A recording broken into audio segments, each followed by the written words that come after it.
Kasuwancin dollars yana ɗaya daga cikin hanyoyin da ake samun kuɗi a wannan lokacin. Abu biyu ne wanda ya kamata ka sani kafin ka fara wannan kasuwancin shine ina za ka sayi dala sannan kuma ina ya kamata ka sai da ita domin samun riba. Sanin kowane ɗan kasuwan crypto ne a Najeriya ba mu da wata babbar exchange da ta kai muna Bybit a wannan lokacin. Za mu iya sayan dala a cikinta sannan kuma za mu iya turawa a duk inda muke da bukata. Idan har kana Nigeria, Ghana, Niger za ka iya amfani da US account ka iya sayan dala kuma ka turo ta a cikin exchange ka na crypto ka samu riba fiye da yadda kake tunani. So a wannan video zan nuna muku yadda za ka yi creating na Bybit account. So abu na farko wanda za ka yi shine za ka je ga Play Store ko kuma Apple Store sai ka yi downloading na Bybit. Kamar yadda kuke gani gashi nan already na riga na yi downloading na Bybit. So abun da ya rage kawai zan bude shi ne domin in nuna muku yadda za ka yi creating na account ɗin shi sannan kuma da yadda za ka yi verifying ɗin shi. Idan har kuma baka yi installing ba sai ka yi kokari ka yi installing ɗin shi, za ku ya nuno muku open kamar yadda kuke za ka kawai danna ne. So bayan ya bude ma gashi nan demo trading sign up/login sai ka danna wurin sign up/login ɗin nan a wurin yellow ɗin nan kenan da kuka ga na sa wannan abun.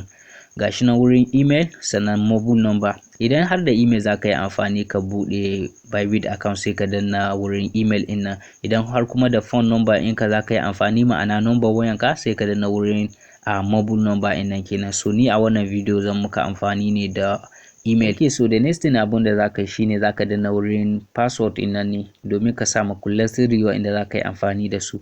Amma ka tabbatar da cewa ka yi combination wurin buɗe password ɗin nan.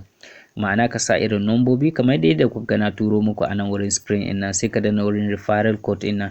Za ku ga ya nuno muku wuri inda za ka sa wa'innan referral code ina ga suna sai ka kwashe ka sa su a wurin. Bayan ka gama sai ka danna wurin sign off ɗin nan. So sai ka ɗan jira gashi nan kamar yadda kuka ga ya nuna min success.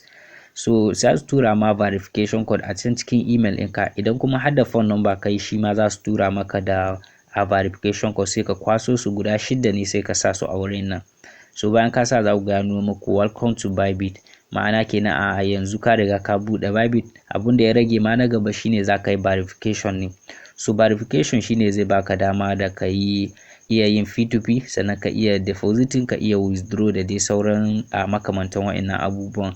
Domin dai da ma verification in za su iya gane kai wane ɗan ƙasa ne sannan da wasu abubuwa dai makamantan haka nan. So wurin yin verification in nan ka tabbatar da cewa ka yi amfani da plastic domin gada ya baka wahala. Idan har ka yi amfani da plastic applying guda za ku ga sun yi approving in ka sun yi verifying in account ɗinka. So za ka danna wurin verify now in nan kenan za ku ga ya nuno muku wuri kamar haka. Idan a Najeriya kake za ku ga ya nuno muku location ɗin ku. So ni kun ga a Najeriya nake shi yasa ku ga ya nuno min location ina. Ga wuri na za ka yi amfani da BVN sannan za ka yi amfani da ID card, driving license ko kuma irin passport da dai sauransu. So ni kuma zan yi amfani ne da BVN domin zai fi min sauƙi wurin abubuwa kuma zai fi maka duk wanda yake al'amurorin nan in dai har ba ya da irin ID card ko driving license naka ko kuma passport da dai sauransu yana iya amfani da BVN ɗin shi. Na dai san duk wanda yake harkan nan yake harkan crypto baya cewa baya da BVN. So shi yasa kawai na zaɓi zan yi amfani da shi. So bayan ka danna wurin confirm in nan za ku ga ya nuno ku yi allowing na Bybit domin ta yi recording na irin hoto haka ko kuma huskan ka da dai sauransu. So gashi nan za ku kun danna wurin other country in nan tunda ba America kake ba. Misali idan har kana Najeriya ne gashi nan sun ce verify your identity. Sai ka danna wurin profile in nan profile details sai ka sa sannan ka zo wurin selfie shi ma sai ka sa. Idan ka danna wurin profile in nan za ku ga nuna inda za ka yi sa BVN ɗinka gashi nan.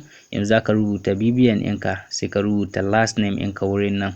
Kamar misali irin sunanka irin Muhammad Awal sai ka rubuta irin Awal haka nan ƙasa kenan za ka rubuta. So bayan ka gama sai ka sa continue sai ka danna continue in direct za ku ga ya wuce. So kamar yadda kuke ga gashi nan ya riga ya wuce. Kun ga yanzu ya nuno min bai riga yi verifying ba. Yanzu yana irin kamar under view ne haka. Za a ɗan jira domin su yi verifying in shi. Idan kuma har da driving license za ka yi amfani shi ma ka ga yadda za ka yi duk irin procedure guda za ka yi. Ba wai wahala da irin verifying in ba yadda za a ce wai dole sai an bi su ɗaya bayan ɗaya an yi. So idan har da passport za ka yi shi ma duk iri guda za ka yi su baki ɗaya. So Allah dai ya samu dace.